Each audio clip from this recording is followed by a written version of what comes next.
begin with a special blessing that we say when we come to a cemetery. If we haven't been there in the last 30 days, I have been in a cemetery, so last Pesach, just begin with the blessing. Then we'll continue and we'll enter Amen. Okay, go. Baruch atah Adonai Eloheinu melech haolam asher yasar eschem b'adin v'zon eschem b'adin v'chilkel eschem b'adin v'hemes eschem b'adin v'yodea mispar kolchem v'hu asi lahachayoschem ulakayim eschem b'adin Baruch atah Adonai mechaya amazing. Amen. Amen.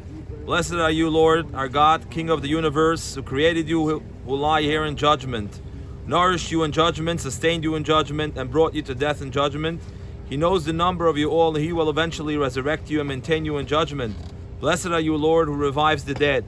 Ato gibor lo'olam adonai mechaya mesim ato rav lo'yeshia mechalkel chayim bechesed mechaya mesim berachim rabim soy mechnoiflim v'roife chaylim amater asurim u'mekayim emanasei l'shenei ofar micha moicha bal gevuros u'medoi melach melech memes mechaya u'matzmiach Yeshua. You are mighty forever, my Lord. You resurrect the dead. You are powerful to save. He sustains the living with loving kindness, resurrects the dead with great mercy, supports the falling, heals the sick, releases the bound, and fulfills His trust to those who sleep in the dust.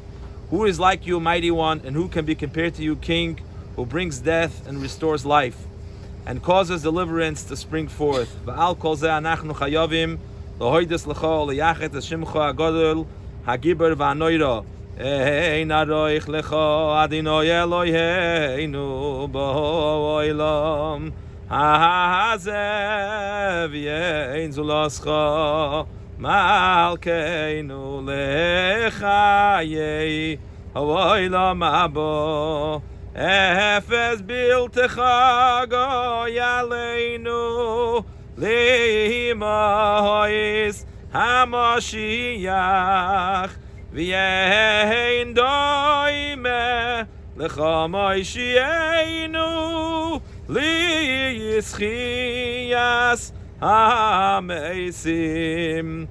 For all the above, we're obligated to thankfully acknowledge you and proclaim the oneness of your great, mighty, and awesome name. There is none comparable to you, Lord our God, in this world, and none apart from you, our God, our King, in the life of the world to come. There is nothing without you, our Redeemer, in the days of Mashiach, and there is none like you, our Deliverer, in the era of the resurrection of the dead. I'll say Psalm 23, which is quite apropos, the time when a soul, neshama, goes back, the transitioning of one world to the next. This is where God Almighty is the shepherd who goes along, as David says, even though I walk in the shadow of death, God is always with us.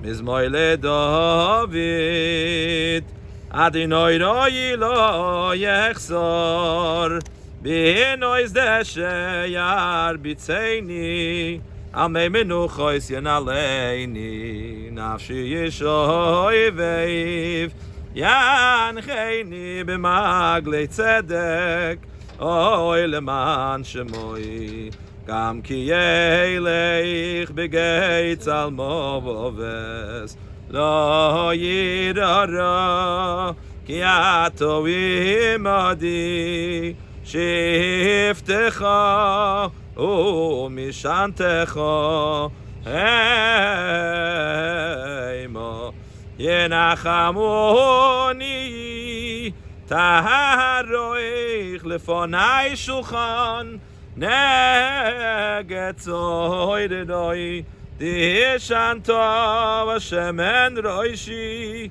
koisi revoya ach toiv v'chesed yidefuni kol yemei chayoi v'eshavti b'veis Adonai li'oirech yamim. A psalm by David, the Lord is my shepherd, I shall lack nothing. He makes me lie down in green pastures. He leads me beside still waters. He revives my soul. He directs me in the path of righteousness for the sake of His name. Even if I walk in the valley of shadow of death, I will fear no evil, for you are with me. Your rod and your staff, they will comfort me. You will prepare a table before my enemies. You have anointed my head with oil. My cup is full. Only goodness and kindness shall follow me all the days of my life, and I shall dwell in the house of the Lord for many long years. We are here to pay our final respects. No respects we say in the sense where we could come to a funeral, but the continuation of the relationship obviously continues on afterwards too. But we're here as family and friends to be melava, to escort a beautiful soul, Rebbe Ephraim, Rebbe Avram, who lived a beautiful life, a great fighter and a great lover of Israel, of the Jewish nation, of God. I had the merit to pray with him sometimes. I know Gershon will say a few words soon, and Ilya and Sonia.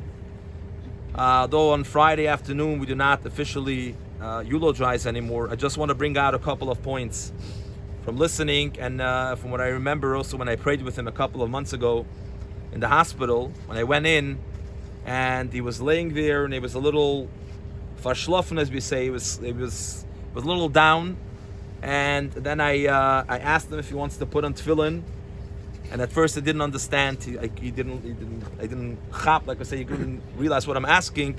I took out the tefillin and I showed it to him, and then I put on tefillin, and literally he was like injected with life, and he started saying, Shema Yisrael, and the whole Adonai Eloheinu Adonai Echad, and the whole Shema Baruch Shem Va'afta, and it was quite amazing. It was just seeing a Yid with that passion for Judaism when he was able to do a mitzvah, and it was really on fire.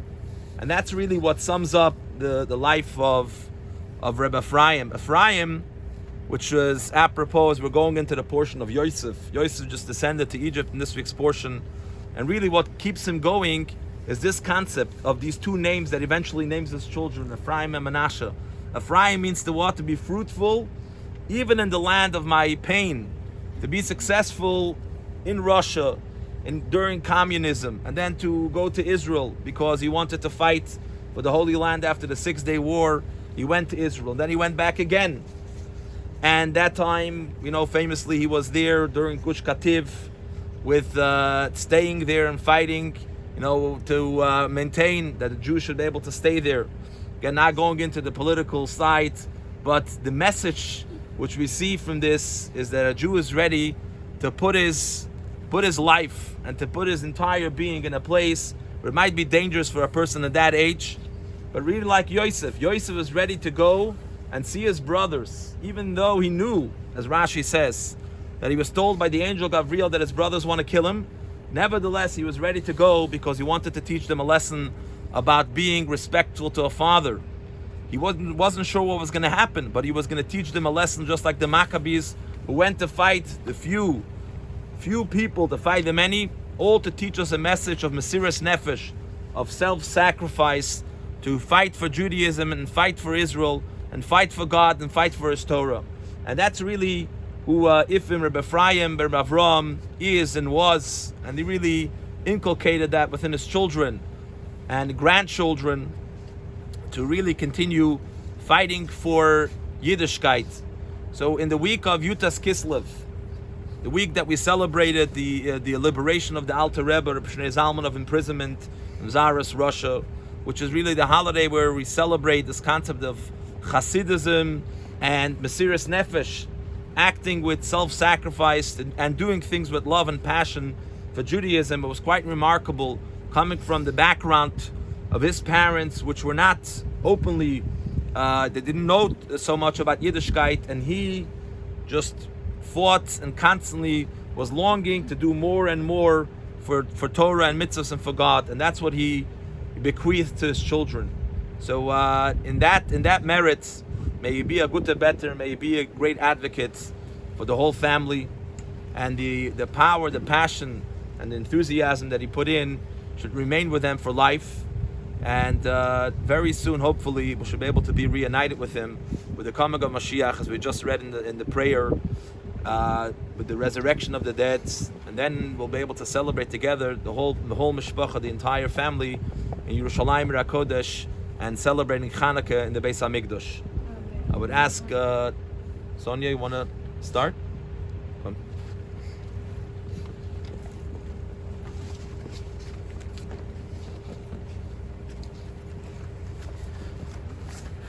forgive me, I never use the paper, but I'm afraid to lose a thread.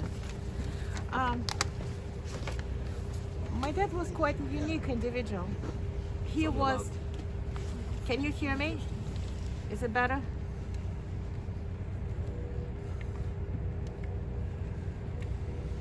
Okay, can you hear me?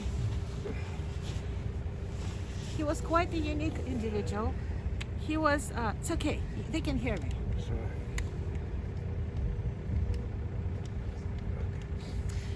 He was very much out of the box, non-compliant.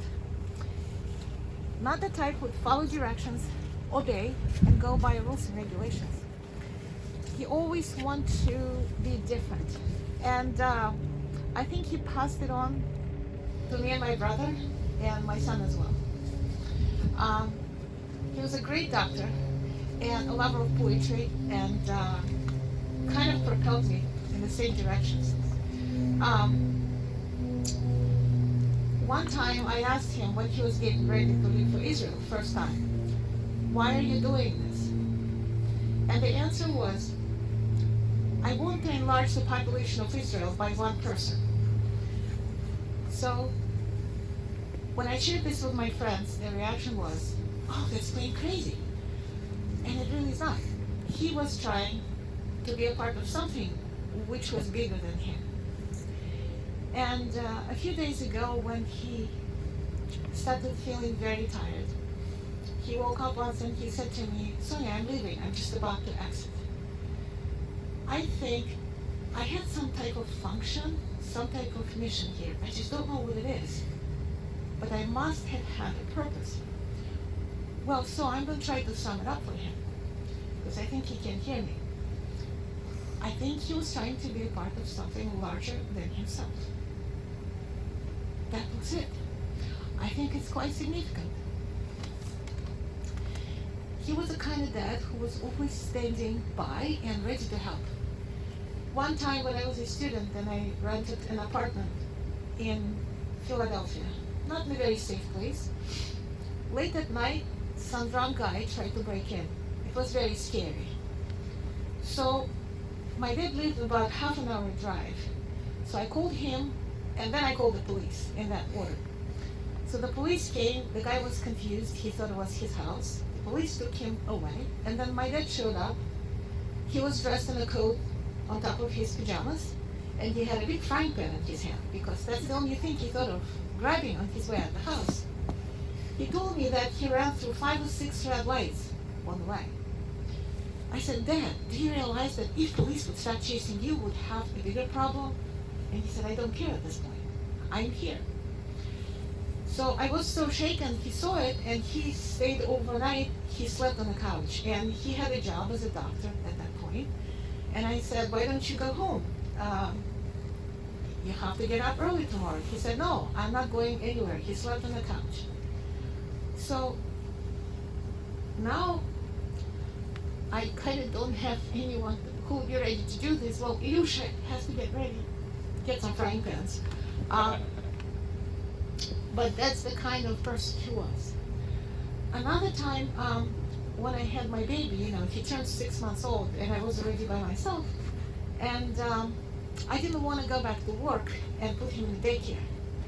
I just wasn't this kind of mom. And my father asked me several times, what are you going to do when you run out of money? So I told him I had no idea. He was prepared. A few days before the deadline, he just knocked on the door and handed me a check. He took money off of his retirement account so I could stay home with the baby for 6 more months. I never asked him, he just did it. So, Ilusha and I buried our mom 2 years ago, and now our dad is leaving us. And at this time, it feels almost like being unprotected. Because if you still have one parental guard, you have something which protects you from inevitable. So now we're next. And this is something we still have to ponder about and process. But to sum up his mission, I think it was significant. He taught us that there's something there which is bigger than you. Because in this culture, it's all about me, my well-being, my success, my money, my property, my career. Well, in Jewish spirituality, it's not about that. It's about something bigger than you. I would like to read a poem written by an unknown Native American author, translated into English. I know he would love it. I think you can hear me.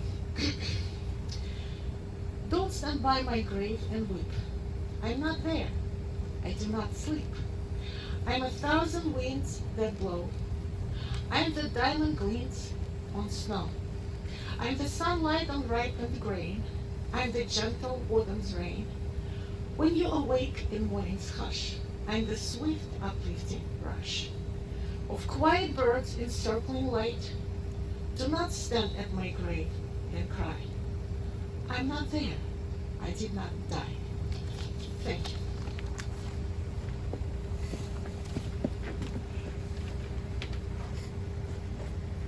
Beautiful, Sonia.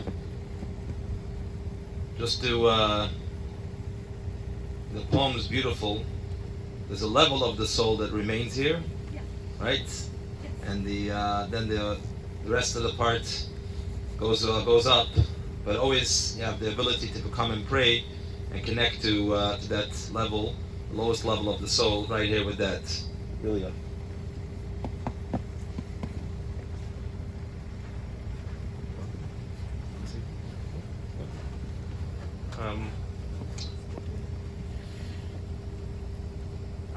I had an honor to learn with Ephraim when we came to Cleveland. Can you hear me? Yeah. And it's Friday afternoon. I just want to repeat very briefly. It's called Something We Learned, that really showed what he was. There is, at first look, an obscure part of Yom Kippur prayer about, I'll say it very briefly, you can look at in more details. It talks about 10 martyrs, and then it says that Rabbi Ishmael, who was on a great spiritual level, was able to obtain from heaven a message that Ish, Lavush Badim, that a special angel told him, Bazot atem nilkadim, in that you are trapped. And we discussed, what does it mean in that you are trapped? So if you look at Rashi, he points out that the Ish, it's the same Ish that met Joseph on his way to brothers, and in Yechezkel Ish Lavush Madin, it's angel Gabriel, Malach Gabriel.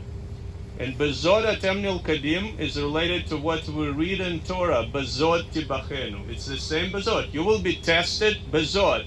And it refers, would you stand up for another Jew? Would you take an action? Would you take care of another Jew? And he told me how he felt when he heard about Gush Katif, that Jews, thousands of Jews, will be kicked out from their houses, from their land, just because they're Jewish. I'm not going to go out. And he left everything behind, and he came to Israel, which was always part of his heart. And he thought for it, he wrote a book, and he laid down on a highway, he just said, with his body, everything he could. And Israeli police had to actually move him. He said, you can't, other Jews are in danger. I'm going to stand up and take an action. And that's a very big madriga. It's a very high level. And sometimes, and that's what sometimes lacking to us. That's what we say on Yom Kippur. And people like Ephraim showing us an example in that regard. And we read in this parsha about Yehuda. Rav Midan said that Yehuda had an interesting trajectory in his life. But look, and then Akol Nishma, he lives behind a wonderful family. You know, Peretz, Mispachat Apartzi, and Zerach, and even Shelah, Mispachat Sheloni. The family is amazing, and look at the family he lives behind. A beautiful family and a beautiful legacy he leaves behind. And it's just this wonderful force of being loyal to who he is. You know, to feel for other Jews brings this blessing, and I'm sure the next generation will carry it on. Amen.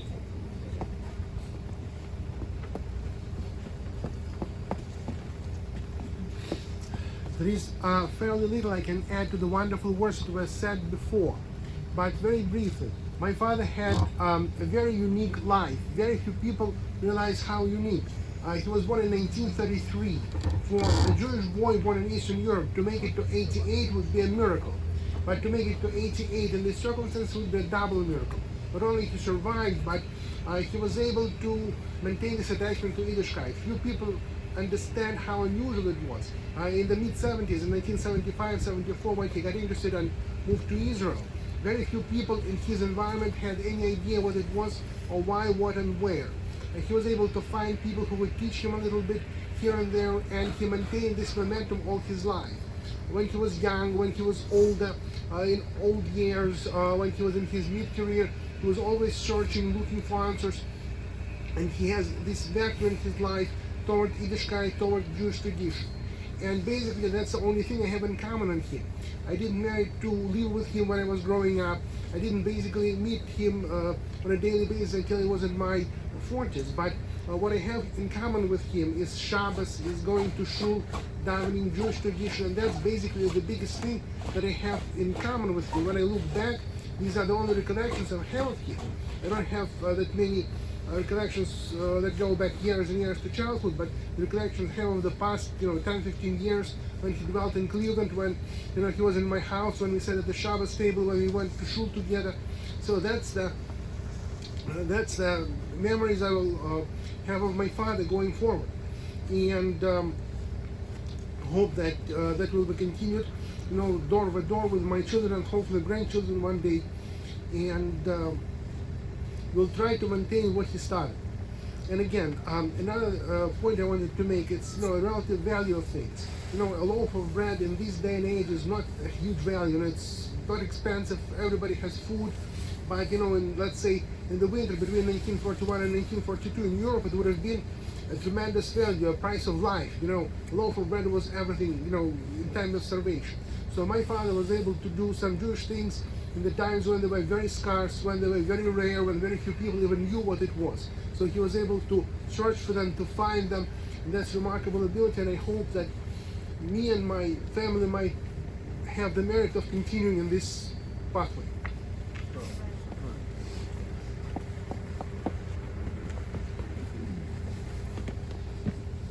Beautiful, Ilya.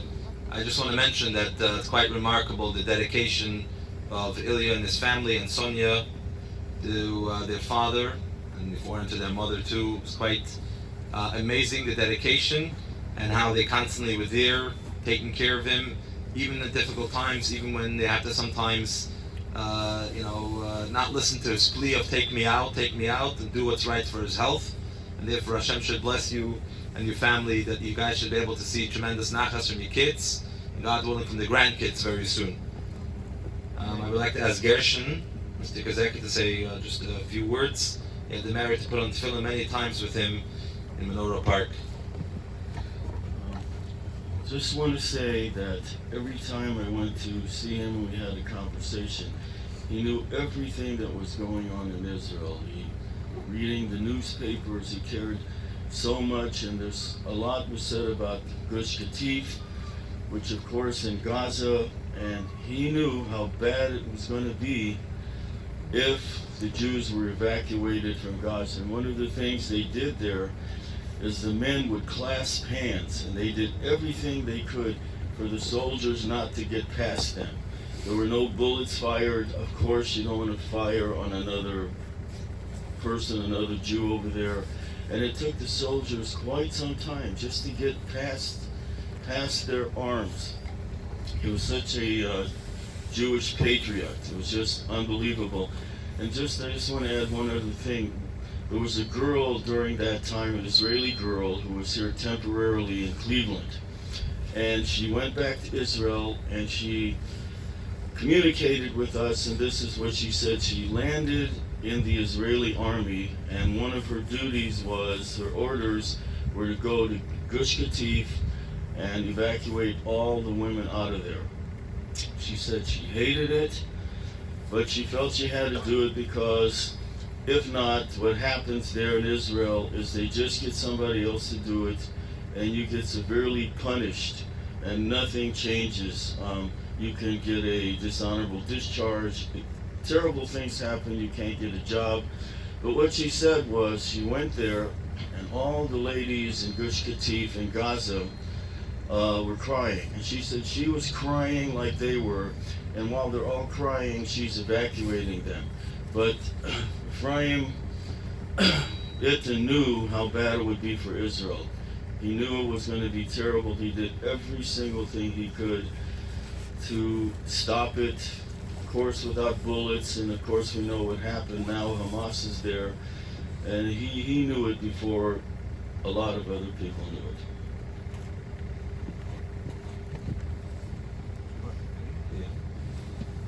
At this moment, family could come and just ask Mechila forgiveness and to forgive. It's customary that anything during many long years, if we did anything, to ask for forgiveness and to forgive.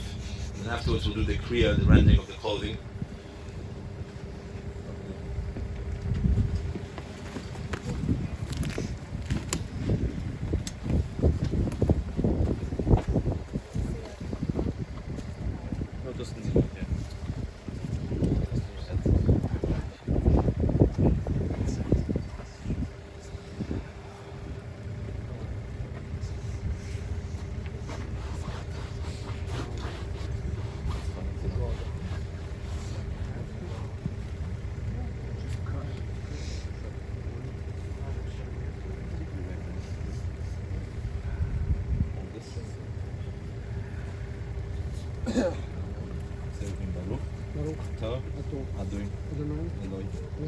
Melech, Olam, Dayan, Emes.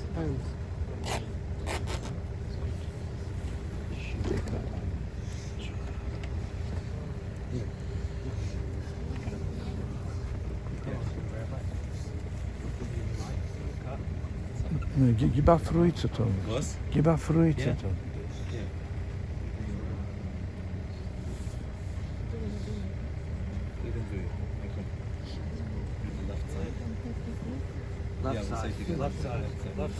Immer, wer ist das? Die Tochter? Immer. That's her right side. Daughter. No, this is the left side. My left side. Yeah, upstairs. Is that the other way?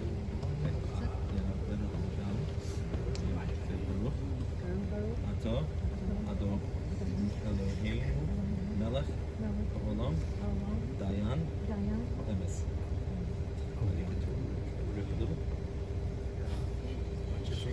Blessed are God, King of the universe. He is the true judge. Right side. He doesn't know right side. And then try to pull a little. Take a look. Ato, Elohim, Melech, Olam, Dayan, Emes.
Na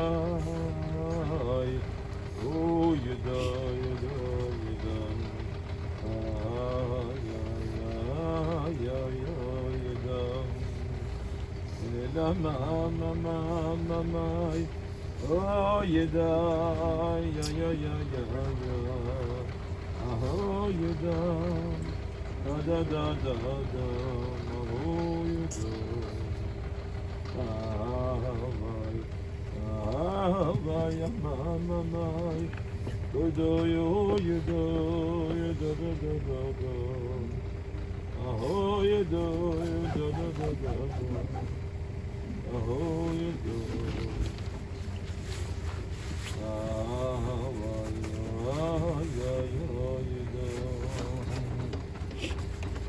Machen wir absetzen für ein paar Minuten für Schabes noch. Ja. Ja.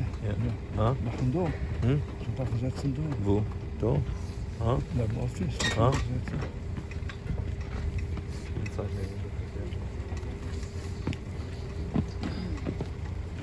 Im Office daar bijeenkomst, dan im Office daar bijeenkomst.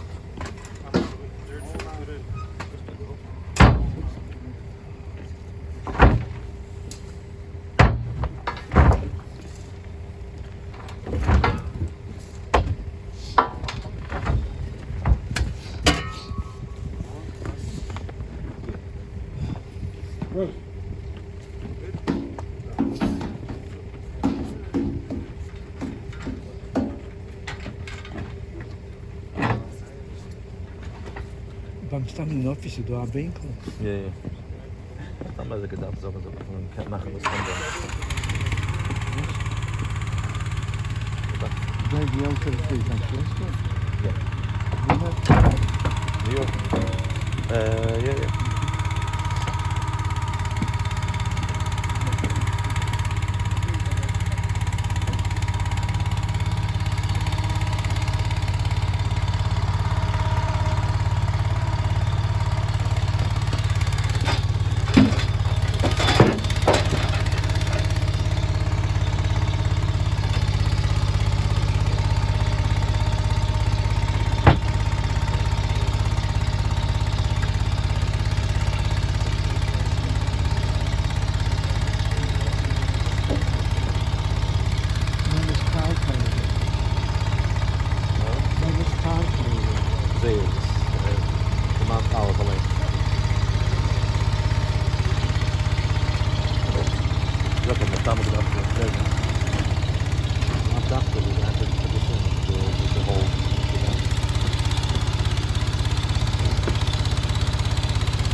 Geld voor het enkele dag, de ganze dag.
Participate in the mitzvah of taking a shovel and doing some of the earth. I just want to acknowledge with Mila, the aunt, the sister, Sonia and Ilyusha's aunt.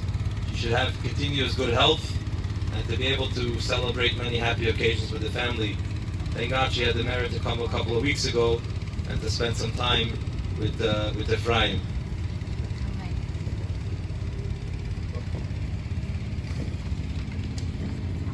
Start from that side. What?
Larry.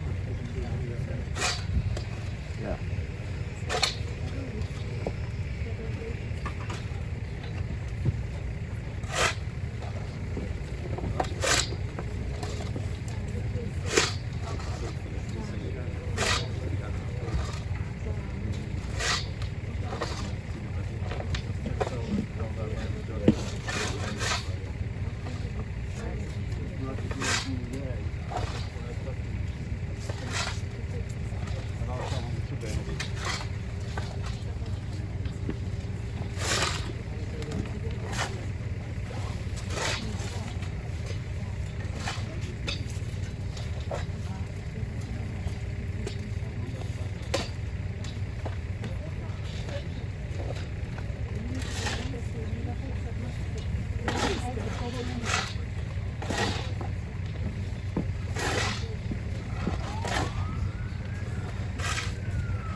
Chaim will say Psalm 49, and then we'll say Kaddish. You guys can continue shoveling. Nam not say Yachid, Nekeach Mizmeir, Shimu Zeis Kolam, and Azinu Kol Yeshua Cholet, Gam Beldam Gam Leish, Yachad Osher Be'enyim, Pi Yedaber Chochmes V'Hobus, Yedisunes, Atel Moshol, Ozni Eftach, Yechinet Gedosi, Lomo Iro, Bemeiro Avena Kiva Yisudeni, Abitchem Al Chelon, Ogrev Osher Misalolo, Och Lepo de Gifte Ish, Itin Elon Kofre, Ye Karpi Menafshan Chodal Leilon, Ye Elon Netzach Leira Shochas, Kira Hachomon Yomusu, Yachat Silva Yevidu, Osola Kelim Kelon, Kir Obatemo Leilon, Mishkinesan Devide Kura, Bishmeso, Alea Domans, Odom Bikor, Boyol, and Mutual Kapim Snidmo, Ze Dad Kom Kesselome, Bachavin, Befim Yipsisola, Katseo, Isheo, Shatu Modes, Yire, Ayudu, Wom, שואלים לבקר בצורם גדלס, שאיום מזבולי, אקרונים ביטל נפשם יצ'רים, כי ככן נסלו, אפירות ישיר איש, כי גיל בקרק בסל, וכלי ונסל ייקח הקל, וירד אקרוב כבדי, כנפשי בחיים יבורך, וידוך כיסקם לו, טוב ילדי רבי סל, עד נצח לירואיו, אודום בכלל, ויום ונמשול כבנס נדמו.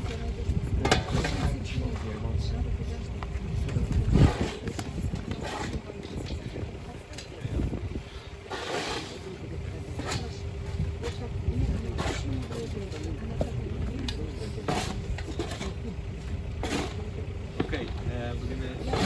So Yulia is gonna say Kaddish. Amen. Amen.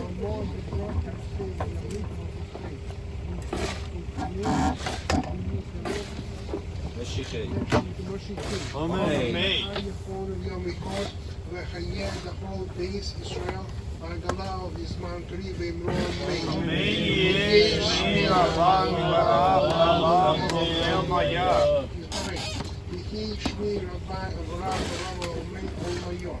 ידרך ואיש טבח ואיש פועל, ואיש מוליס מעשי, ואיש גדול ואיש חבר ואיש חבר. שמי דקות של פיצול.